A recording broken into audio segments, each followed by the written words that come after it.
everybody, I'm Tom Vasel. Welcome to the Dice Tower as we talk about my favorite games from my favorite designers.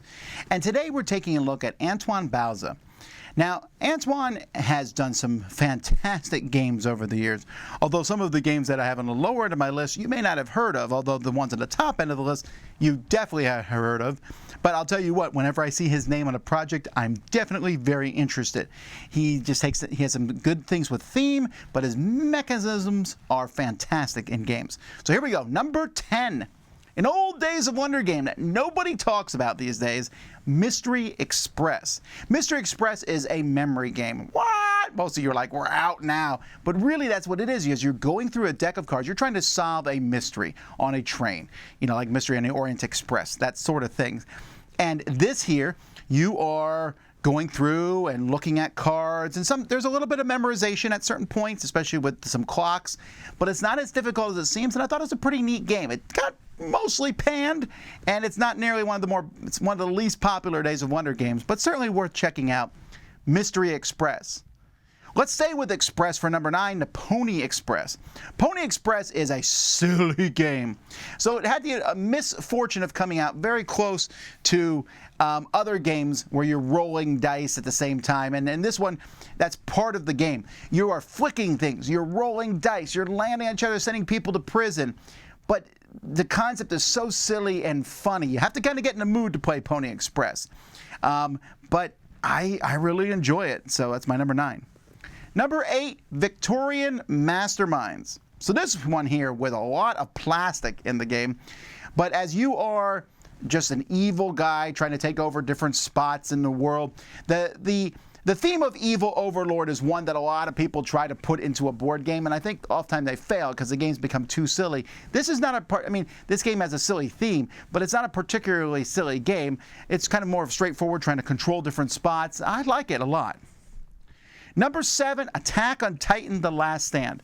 Based on the horrific anime series, I think this is either anime or it's based on a cartoon, in which it was some distant future where giant titans walk around and eat people.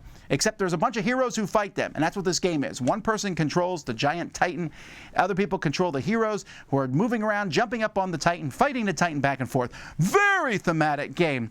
In fact, the theme is stronger than the game itself, but it still is a lot of fun, and if you like the show at all, you definitely want to play this. Number 6. All right, let's calm down a bit here. It's one of the most peaceful games ever designed, and that's Tokaido. This game uses the ratchet mechanism where you can move as far as you want, but you can't come back. But you're moving there to collect different vistas, serene vistas. Actually, it's a little more stressful than you think when you're playing Tokaido. But you're also stopping for meals along the way. It's a simple game of just collecting sets of cards, but it's so pretty, it's so beautiful, and you just follow the path. That's all you do. A nice game. Number 5 is Takinoko. Another cute-looking game in a sense. This is a panda running around getting 3-dimensional bamboo while a gardener is chasing him. Everyone's controlling the gardener, the panda, and it's one of these games where you're trying to make things accomplish. Trying to grow the bamboo to certain heights. Try to have the panda eat bamboo. Try to form different tiles of different colors out on the board.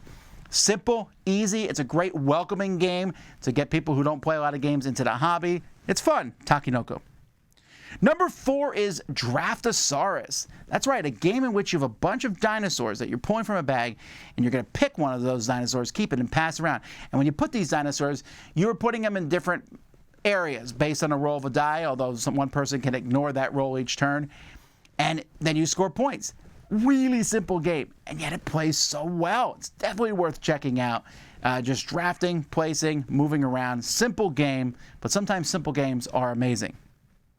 Number 3 is his most famous game he's ever designed, and that's 7 Wonders. 7 Wonders, a drafting game, civilization game. I still remember the publisher came to me and said, this game's going to win the Spiel des Jahres. And I said, maybe we should wait and see. You just published it. Oh, no, you didn't even publish it. They were still playtesting it. But lo and behold, it won tons of awards.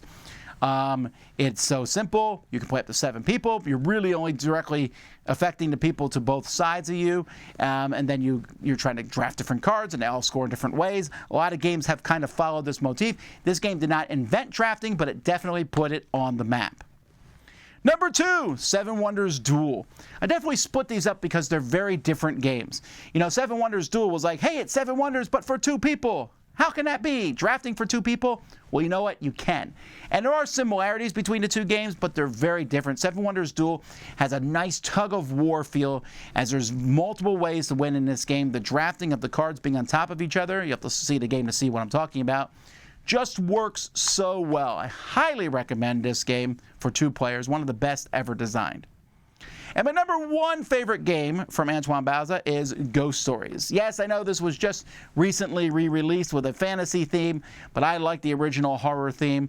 I love the idea of these ghosts coming to attack a sleepy town, and you are a bunch of monks who are going to fight them off. They're crazy, scary ghosts. The artwork from Piero is just on point, but the design itself, it's a hard cooperative game, although not as hard compared to many cooperative games now, but very straightforward. You get to roll dice, which feels random, and it can be random, but there's a lot of strategy in this game, and I just love how it feels. It has a really strong, you know, B horror movie fantasy type thing, but you also get, it just feels action-packed and fun the whole time through. So those are my 10 favorite games from Antoine Bauza.